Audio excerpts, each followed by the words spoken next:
Ini adalah operasi militer pasukan India Inggris menggempur para pejuang Gresik.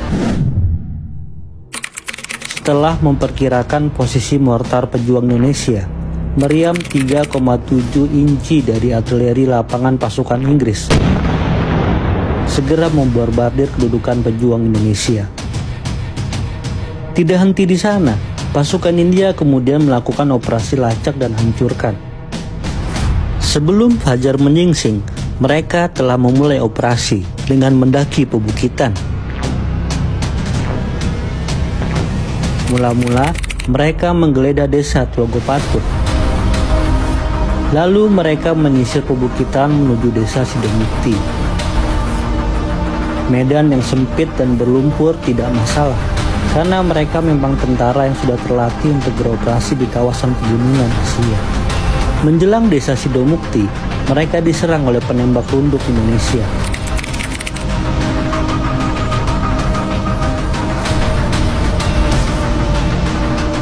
Setelah situasi dianggap aman, mereka melanjutkan perjalanan dengan hati-hati.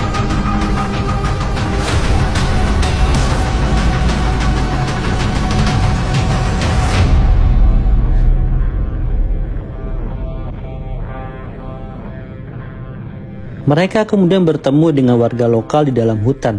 Interogasi pun dilakukan untuk melacak lokasi persembunyian penembak runduk Indonesia tersebut. Mereka lekas bergerak menuju lokasi yang dimaksud dan mengintai dari kejauhan. Setelah mendapatkan informasi, Komandan Patroli meminta dukungan udara melalui perangkat telepon lapangan. Dalam sekejap, datanglah pesawat pembom tempur RAF Thunderbolt.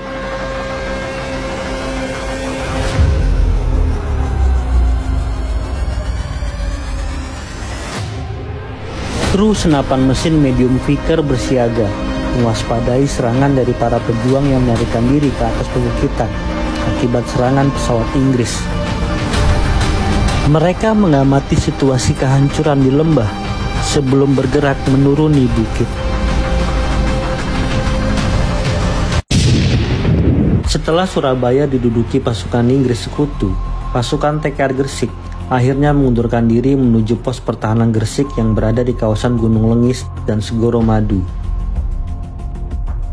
Komplek Gunung Lengis merupakan garis pertahanan paling depan yang membentang dari pantai Karangkering sampai desa Sumber. Namun pasukan Sekutu terus mengejar. Pada 6 Desember 1945, sekitar pukul 10 WIB, ada laporan penduduk tentang patroli 10 serdadu India berjalan kaki dari Kandangan melintasi sepanjang jalur kereta api. Pada 8 Desember 1945, sekitar pukul 8 pagi, Sekutu yang diboncengi pasukan Nika menyerang. Mulanya TKR masih sanggup melawan. Pesawat terbang Mosquito Inggris ditembak jatuh dengan penangkis udara yang berada di Gunung Lengis. Namun, bala tentara Inggris terus mengejar dengan tank dan pesawat. Gresik diserang dengan menggunakan kekuatan laut, darat, dan udara oleh pasukan Sekutu. TKR Gresik bertempur melawan pasukan Inggris selama sehari penuh, namun mereka kalah persenjataan.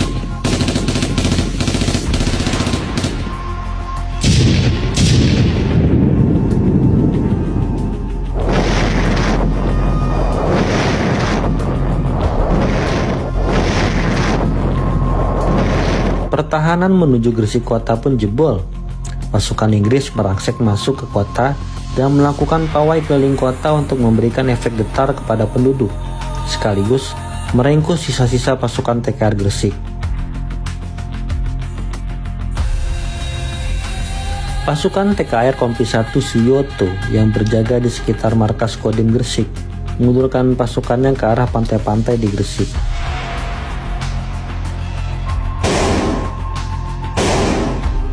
Sedangkan beberapa prajurit dari Kompi 3 Darmo Sugondo tertangkap dan dibunuh.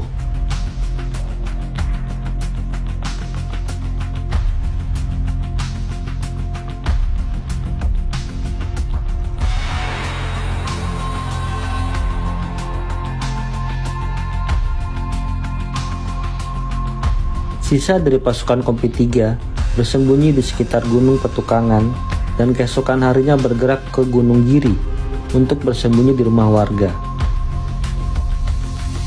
Adapun Kompi 3 Dul Asing juga mundur dari Segoromadu.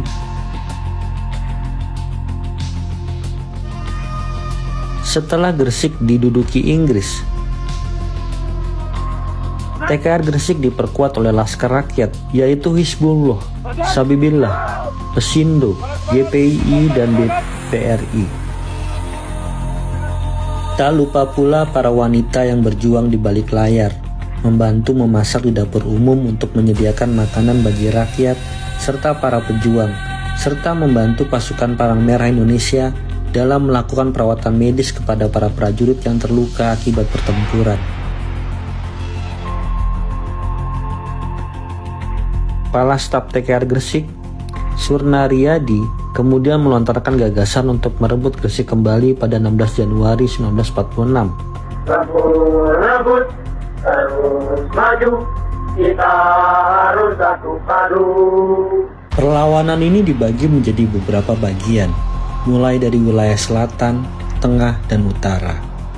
Pembagian wilayah ini untuk mempermudah koordinasi, pembuatan strategi, dan menyesuaikan wilayah geografis dari daerah Gresik sendiri, berupa wilayah sungai serta jembatan, wilayah hutan juga persawahan, wilayah pegunungan batu kapur, bahkan sampai wilayah pemukiman penduduk dan jalan juga dijadikan sebagai pangkalan untuk pertahanan.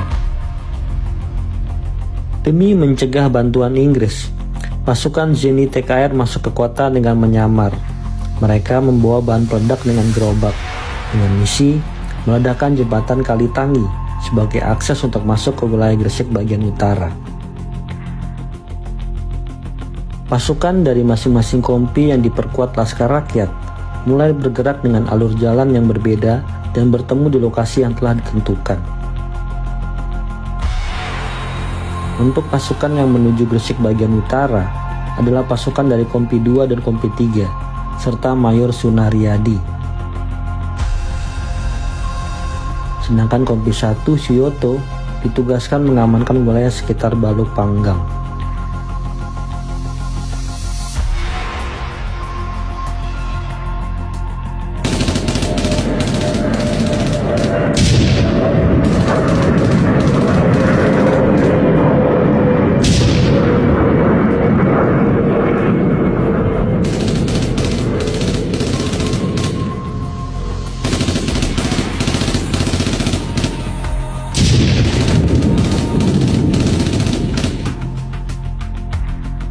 Strategi ini sukses.